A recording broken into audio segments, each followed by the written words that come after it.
교우 여러분, 예수님이 이 세상에 오신 목적은 여러 가지 있겠지만 요한일서 3장 8절에서는 이렇게 말씀합니다. 하나님의 아들이 나타나신 것은 마귀의 일을 멸하려 하심이라. 아멘. 하나님의 아들이 이 세상에 오신 것은 마귀의 일을 멸하려 하십니다. 마귀가 하는 일을 망하게 하시려고, 못하게 하시려고 오셨다. 베드로도 이렇게 말했습니다. 고넬료의 집에서 설교할 때입니다.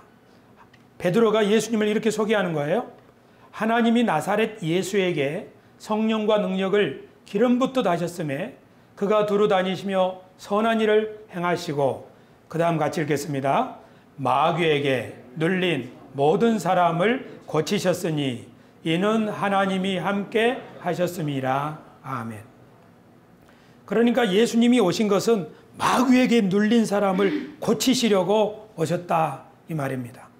오늘 우리가 읽은 누가복음 11장 14절에도 예수께서 한 말 못하게 하는 귀신을 쫓아내시니 귀신이 나가매 말 못하는 사람이 말하는지라 무리들이 놀랍게 여겼으나. 오늘날 어떤 말 못하는 사람이 있다 합시다. 그러면 우리 말 못하는 사람을 어떻게 하겠습니까? 병원에 데려가야죠. 병원에서는 어떻게 하죠? 이 사람이 왜 말을 못하는가 검사를 하겠죠. 뇌에 문제가 있나? 혀에 문제가 있나? 아니면 어떤 충격을 받아서 마음에 문제가 있나? 말 못하는 사람이 왜 말을 못하는지 진찰을 해보고 그에 따라서 처방을 하려고 할 것입니다.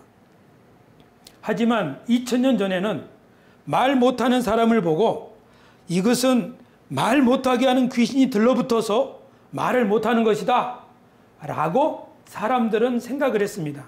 누구나 다 그렇게 생각을 했습니다. 지금 우리 코로나 바이러스가 전 세계에 퍼지고 있지만 코로나 바이러스보다 더 많이, 더 오랫동안 사람들을 죽인 바이러스가 있는데 그것이 천연두입니다. 우리가 마마라고도 하는 것이죠. 조사해 보면 이 천연두 바이러스에 걸리면 20%에서 60%가 사망에 이릅니다. 아이들은 80%가 죽는다고 합니다. 300년 전까지만 해도 유럽에서는 매년 40만 명이 천연두로 죽었다고 합니다.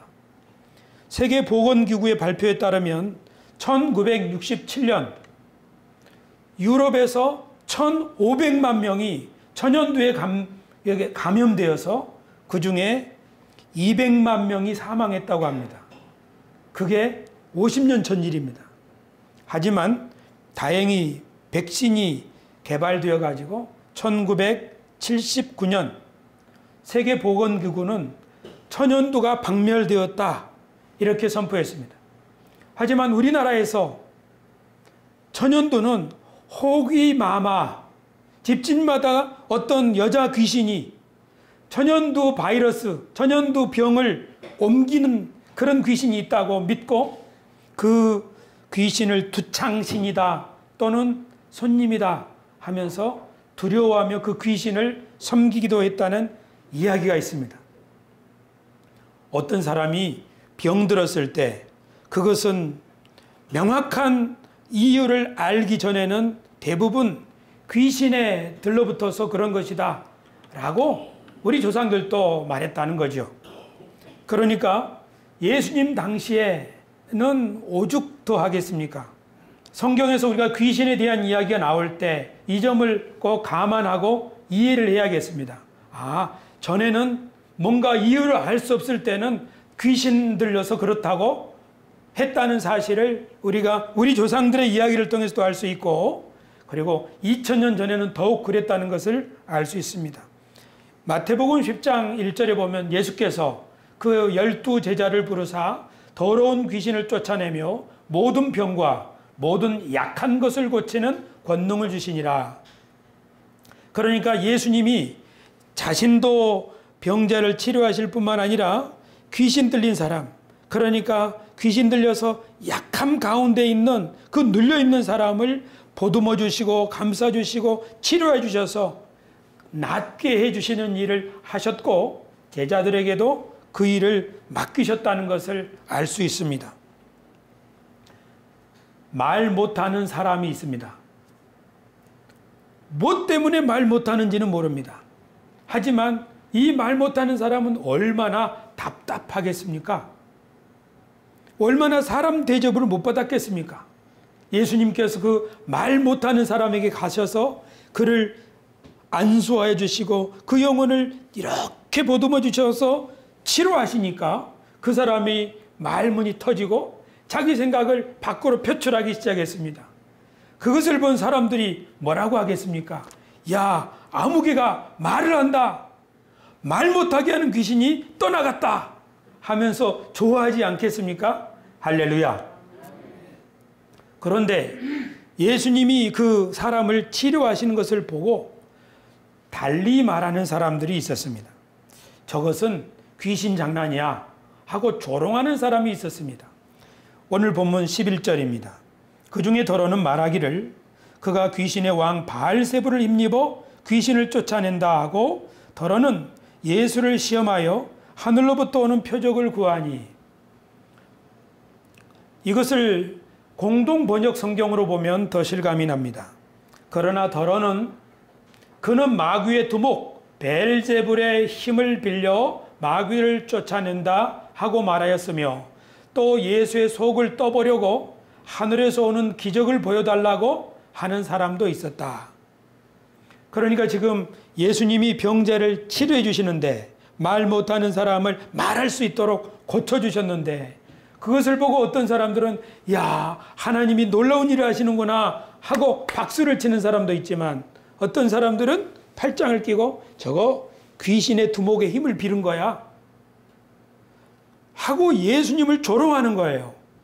그뿐만 아니라 당신이 진짜로 하나님의 힘을 빌어서 이 일을 하고 있다면 하늘에서부터 내려오는 표적을 한번 보여봐라. 엘리야는 하늘에서 불을 내리지 않았느냐? 사람이 이럴 수 있습니까?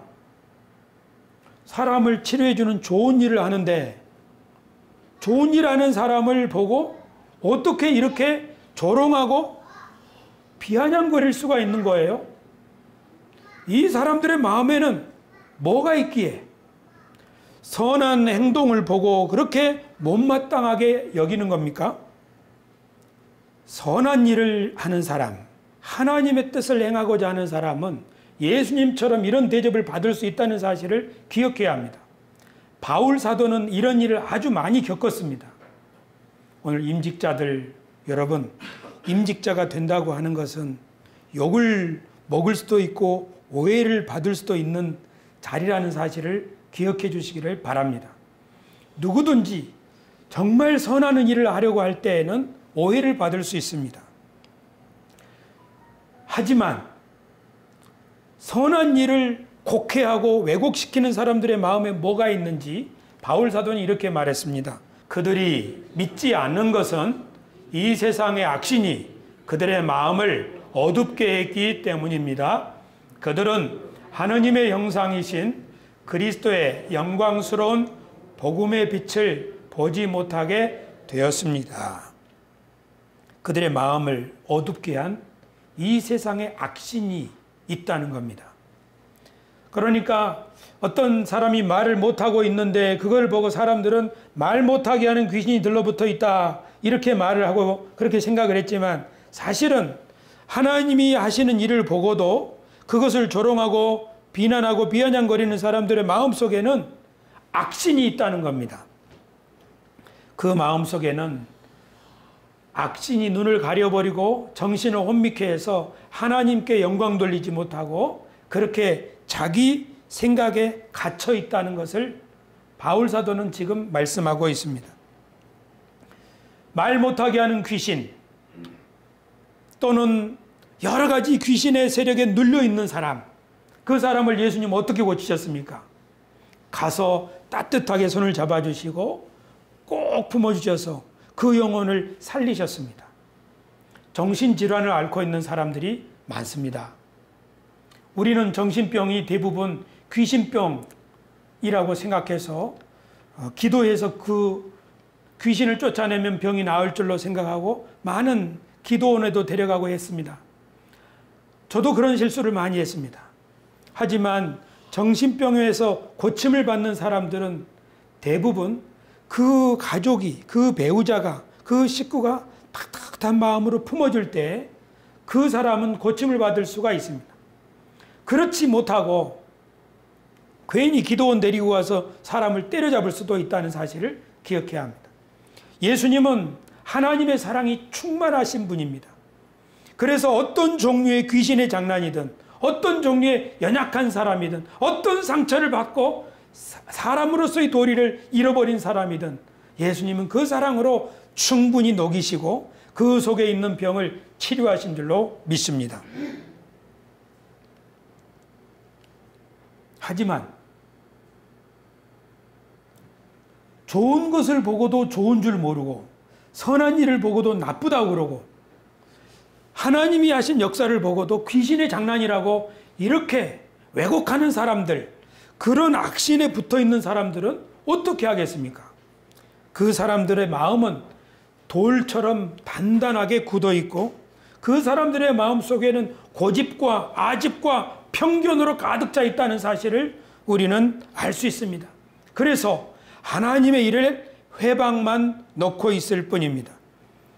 하나님의 일을 하는 사람들은 이 일을 당할 것을 예상해야 합니다. 왜냐하면 이 세상에는 악한 신이 사람들의 마음을 그렇게 완악하게 만들고 있기 때문입니다. 우리가 아는 바울 사도도 사실 복음을 전할 때 동족들로부터 그런 미움과 편견을 받았습니다. 그것을 이기려고 싸워나가는 싸움, 그것이 바울의 사역이었다고 바울은 고백합니다. 고린도후서 10장에 이런 말씀이 있습니다. 비록 우리가 속된 세상에서 살고 있기는 하지만 속된 싸움을 하고 있는 것은 아닙니다. 우리는 세속의 무기를 가지고 싸우는 것이 아니라 아무리 견고한 성이라도 무너뜨릴 수 있는 하나님의 강한 무기를 가지고 싸우는 것입니다. 우리는 잘못된 이론을 무찔러버리고 하나님을 아는데 장애가 되는 모든 오만을 쳐부수며 어떠한 계략이든지 다 사로잡아서 그리스도께 복종시킵니다. 여기 보시면 견고한 성이라는 말이 나옵니다. 강한 요새지요. 이 견고한 성이란 말은 사람들의 마음을 붙잡고 있는, 꽉 잡고 있는 아집, 이론, 고집, 그런 것입니다. 어떤 사람들은 잘못된 이론에 붙들려 있습니다. 어떤 사람들은 오만한 생각 때문에 하나님을 알려고 하지 않습니다. 어떤 사람들은 자기 계략이나 생각에 갇혀 있어서 주님이 지금 뭘 하고 계시는지를 알 수도 없고 순종하려고 하지도 않습니다. 하나님의 백성들이 하나님의 일을 하려고 할 때 이렇게 견고한 성에 꽉 붙잡힌 사람, 그런 사람들로부터 비방과 조롱을 받을 수 있다는 사실을 반드시 예상해야만 할 것입니다. 하지만 이런 종류의 견고한 성은 다른 사람들의 마음에만 있는 것이 아니라 우리들의 마음에도 있습니다. 우리들도 잘 살펴보면 저마다 고집이 있습니다. 해묵은 나쁜 습관이 있습니다. 이 우리 속에 견고한 진을 치려고 하고 있는 그 악한 세력이 우리 속에 공격해 들어올 때, 우리가 거기에 굴복할 때마다 우리는 죄를 범하게 됩니다. 그래서 가족에게 상처를 입히게 되고 다른 사람들을 괴롭게 하는 거죠. 이 견고한 진을 깨뜨리려면 하나님의 능력이 필요합니다. 하나님의 권능을 힘입지 않는다면, 하나님의 성령과 내가 동행하지 않는다면 이 진은 깨지지 않고 말 못하는 귀신에 들린 그 사람처럼 자기 생각도 표현하지 못하고 하나님의 일에 동참하지도 못하는 것입니다. 이때 예수님은 뭐라고 그러면 말씀하시는 거예요? 강한 자가 무장을 하고 자기 집을 지킬 때에는 그 소유가 안전하되 더 강한 자가 와서 그를 굴복시킬 때에는 그가 믿던 무장을 빼앗고 그의 재물을 나누느니라. 예수님이 말씀하시기를 강한 자가 어떤 집을 딱 지키고 있으면은 그 강한 자가 그 집안 모든 소유를 자기 걸로 삼는다는 것입니다. 이 강한 자가 누구입니까? 교우 여러분, 사람마다 자기 마음 속에 어떤 강한 자가 있습니다. 이 강한 자는 마귀입니다. 마귀가 어떤 사람의 마음에 무기를 가지고 이 사람을 꽉 붙잡아서 이 사람을 자기 마음대로 조종하고 살아갑니다. 강한 자, 마귀가 어떤 무기를 사용합니까? 마귀의 무기가 무엇입니까? 마귀의 무기를 안다면 그 마귀의 무기를 깨칠 수 있는 성령의 능력을 구할 수 있겠지요. 마귀가 우리를 종으로 붙드는 무기는 몇 가지가 있는데, 첫째는 탐심입니다. 분노며 조급함입니다. 두려움과 염려와 걱정입니다. 마음에 탐심을 품게 되면, 우리가 무엇을 조급하게 되면, 우리가 분노하게 되면, 우리가 두려워하게 되면, 그때마다 우리는 마귀의 종로로 답니다. 우리 속에 강한 자가 우리를 종으로 삼는 거예요. 우리 속에 강한 자가, 어떤 사람은 탐심으로 욕심 부리면 안 되는데 그 욕심을 계속, 그래서 우리는 마귀의 종로로 다는 겁니다. 그때마다 우리가 마귀의 종로로 하면 제일 괴로운 사람이 누구예요? 나와 제일 가까이 있는 사람이 제일 괴로워요. 내가 성내고 내가 분내고 내가 탐심을 부리고 할 때마다 가장 고통을 겪는 사람은 바로 내 가장 가까이 있는 사람이에요. 강한 자가 무장을 하고 자기 집을 지킬 때에는 그 소유를 다 자기 걸로 삼는 거예요. 지금 내 가족이 불행하다면 내가 지금 강한 자의 종로로 하고 있다는 거예요. 그런데 더 강한 자가 와서 이 속에 있는 강한 자를 굴복시킬 때에는 그 무기를 빼앗아서 무장해제시켜버리고 재물을 나눈다. 오늘 아침에는 제가 분내지 않았어요. 주여, 이것도 양호합니다. 이것도 양호합니다. 할렐루야. 제가 하나님께 순종을 했어요. 그랬더니 분노가 올라오다가 싹 사라졌어요. 그러니까 어떻게 됩니까? 오는 길에 너희들 누구 닮았느냐? 그러니까는 나 닮았다는 거예요. 그래, 너희들 조씨 집안이지? 그렇게 농담을 하면서 오는 거예요. 뭐 하는 거죠? 차 속이 천국이 되는 거예요.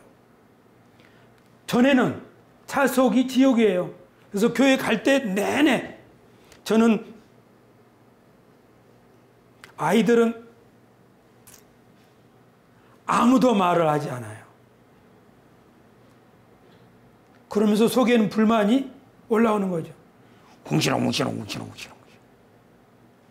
이것이 지옥이 아닙니까? 내가 하나님의 손을 힘입어서 귀신을 쫓아낸다면 하나님의 나라는 너희 가운데 이미 임하였느니라. 교우 여러분, 하나님의 나라는 저 멀리 구말리 창천에 있는 것이 아닙니다. 하나님의 나라는 우리 가운데 있습니다. 하지만 그 나라는, 오늘 우리 이치훈 집사님이 잘 말했어요. 아무리 힘쓰고 애쓴다고 들어갈 수 있는 게 아니에요. 왜냐하면 강한 자가 잡고 있기 때문이에요.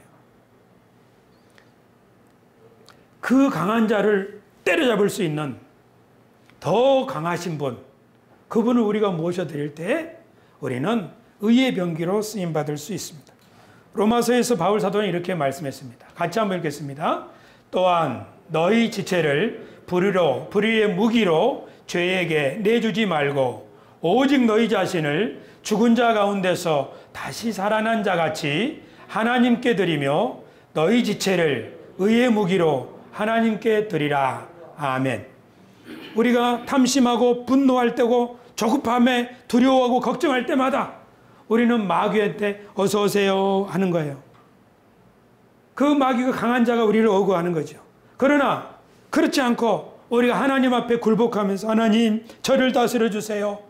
하나님 나를 이끌어 주세요 하고 주님 앞에 자신을 바칠 때 더 강한 자가 와서 우리를 종살이 시키고 있던 그놈을 능히 쫓아낼 수 있는 줄로 믿습니다.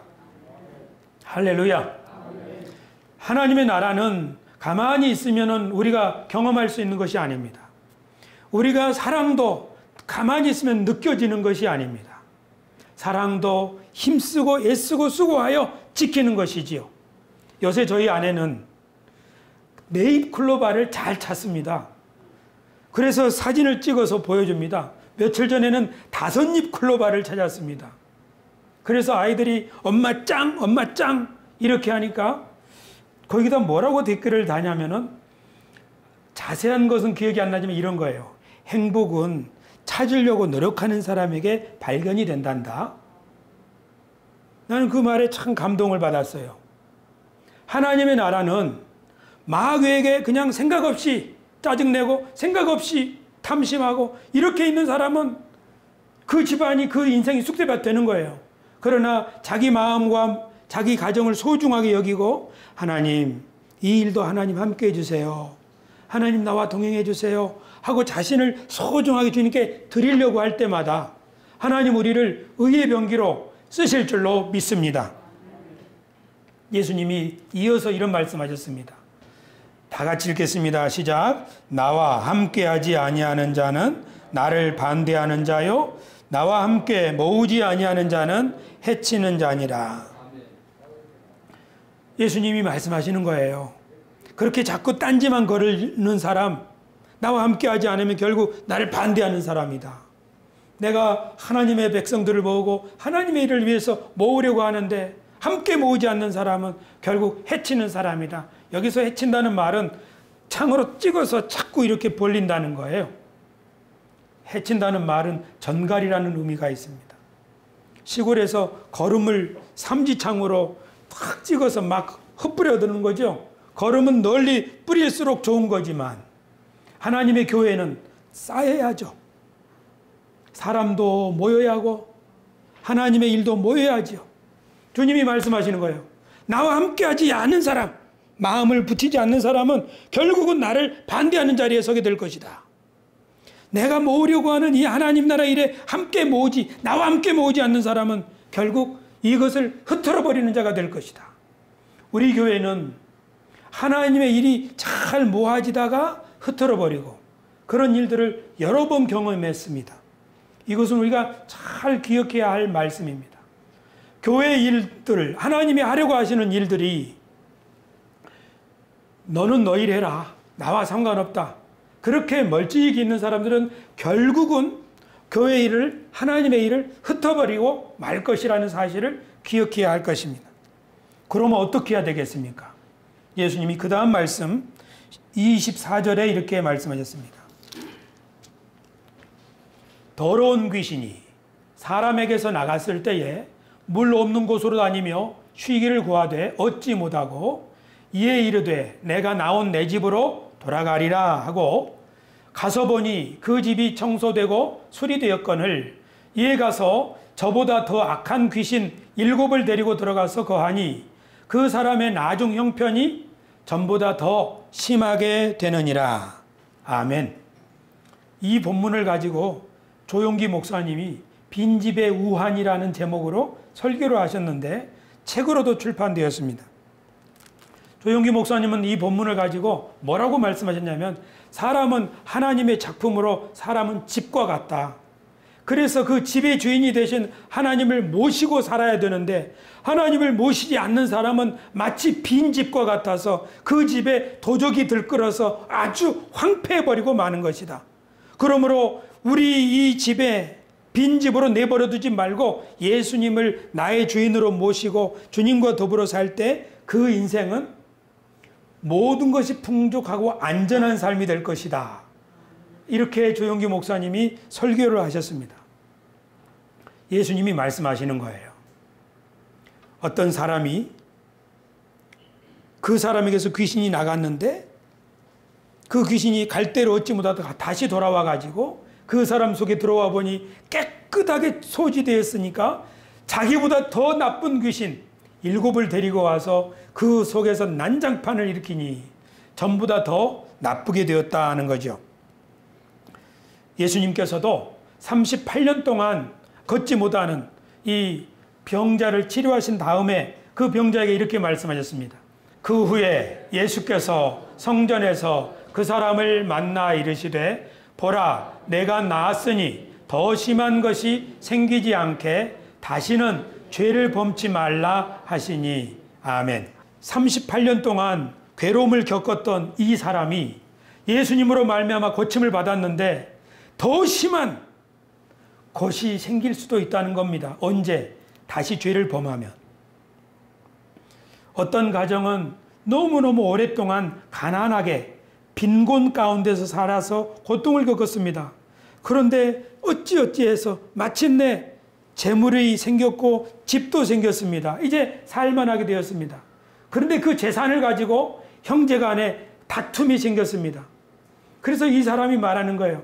차라리 전에 못 살고 가난하게 살 때가 더 좋았는데 하고 한탄하는 겁니다. 우리들은 교회에 평안한 마음을 얻기 위해서 오지만, 그래서 마음에 쉼을 얻기 위해서 오지만, 예수님은 너희 마음을 텅 빈 상태로 내두면 안 된다. 우리 마음을 호시탐탐 넘보고 있는 자가 있기 때문입니다. 우리가 마음에 하나님이 주시는 평안, 안심, 기쁨을 얻으려면 우리 마음을 넘보고 있는 그 악한 자와 싸움에서 승리하는 사람만이 이것을 누릴 수 있다고 말씀하시는 겁니다. 악한 자가 우리 마음속에 부정적인 생각, 악한 생각, 음란한 생각, 미움과 원망의 생각, 두려운 생각, 이런 것을 끊임없이 악한 자가 우리 속에 불화살을 쏘듯이 쏘고 있다는 사실을 우리는 경험하고 있습니다. 심지어 꿈속에도 이놈은 나타나지요. 여러분, 악몽을 꾸지 않습니까? 내 마음대로 꿈을 꿀 수 있다면 얼마나 좋겠어요? 그러나 꿈은 내 마음대로 꿀 수 없습니다. 왜냐하면 그 악한 자가 우리 속에 생각을 그렇게 집어넣는 것처럼 꿈속에서도 우리를 괴롭히고 있기 때문입니다. 예수님은 말씀하시기를 마음을 텅 빈 상태로 내버려두면 더 악한 귀신 7을 데리고 와서 우리 속을 더 나쁘게 만든다 하는 거죠. 우리 모두는 지금 발전하고 있습니다. 저도 제 삶의 어떤 부분은 매우 많이 성장해서 흡족하게 생각하고 있습니다. 하지만 어떤 부분은 전보다도 못하고 퇴보했습니다. 우리 모두는 지금 어떤 부분에서는 승리를 거두고 있고 어떤 부분에서는 싸움에 지고 있는 영적인 전쟁을 하고 있다는 사실을 우리는 알 수 있습니다. 우리가 승리하면 성령의 열매가 우리에 맺히게 되죠.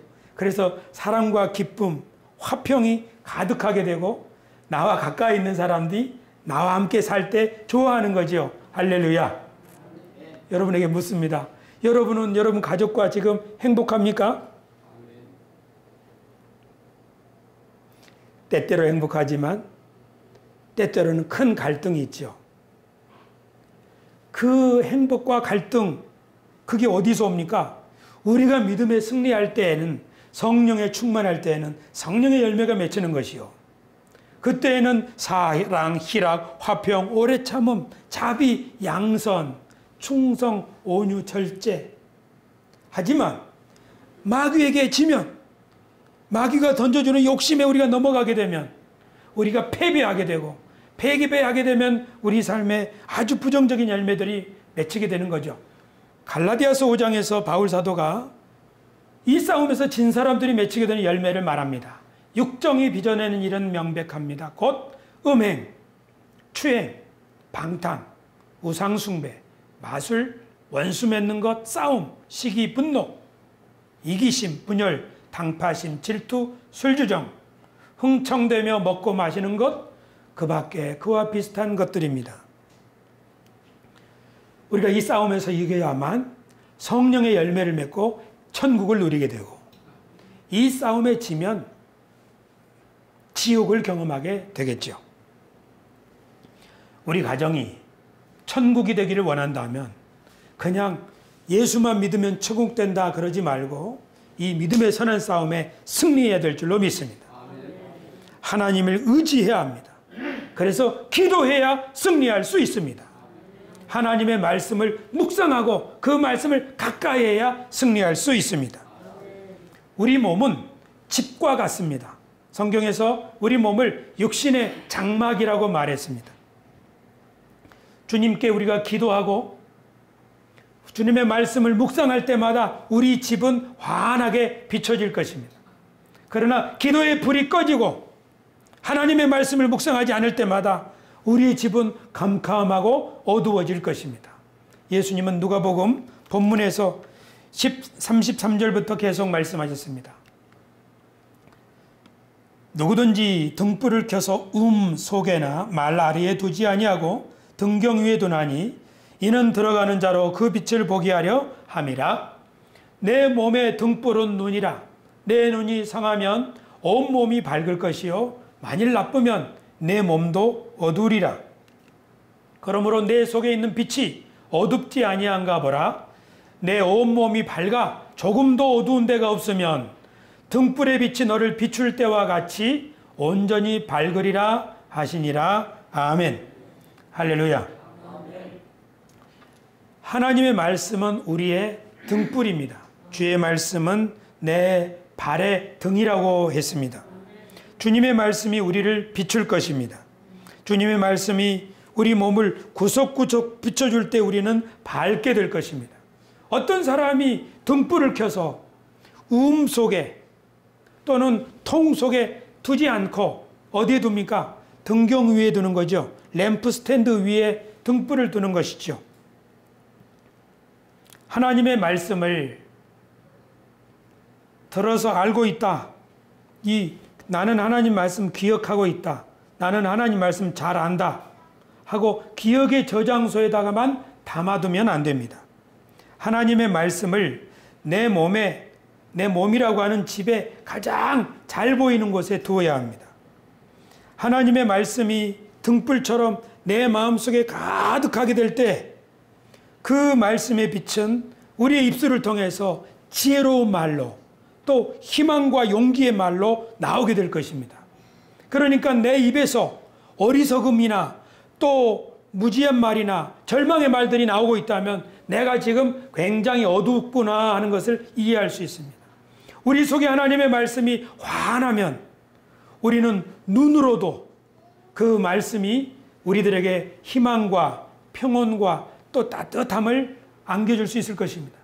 그러므로 우리 눈길이 매섭거나 차갑다면 내 속에 지금 등불이 꺼져가고 있다는 사실, 아니면 이미 꺼져버렸다는 사실을 우리는 알아야 할 것입니다. 그러므로 가장 복 있는 사람은 어떤 사람입니까? 시편 1편에 있는 것처럼 복 있는 사람은 하나님의 말씀을 즐거워하며 그 말씀을 주야로 묵상하는도다. 오늘 설교를 마치면서 저는 여러분들한테 고백할 것이 있습니다. 우리 주보에 있는 것처럼 저는 제 사명을 하나님의 은혜의 복음과 하나님의 경륜을 가르치는 것이라고 확신했습니다. 이것은 너무 중요하다고 생각했습니다. 하나님의 은혜의 복음은 하나님이 얼마나 좋으신 분인지를 깨닫게 해주었습니다. 하나님의 경륜은 하나님이 지금 무슨 일을 하고 계시는지, 우리가 어디를 향해 가야 되는지를 알려주는 표대와 같은 것이라고 생각했습니다. 그래서 이것을 가르치고 이것을 배우고 되새기는 것은 얼마나 우리를 윤택하게 하는가 하면서 이것을 전하는 것이 제 사명이라고 확신하면서 사역하고 있습니다. 그런데 은혜의 복음에서 말하는 은혜의 하나님이 얼마나 은혜로우신 분인지를 직접 깊이 들어가서 만나고 체험하는 일은 소홀히 했다는 사실을 깨달았습니다. 하나님의 경륜을 이해하는 것은 중요하지만 하나님 앞에 더 오랫동안 머무르고 기다려야만이 그 하나님의 일에 동참할 수 있다는 사실을 새롭게 깨달았습니다.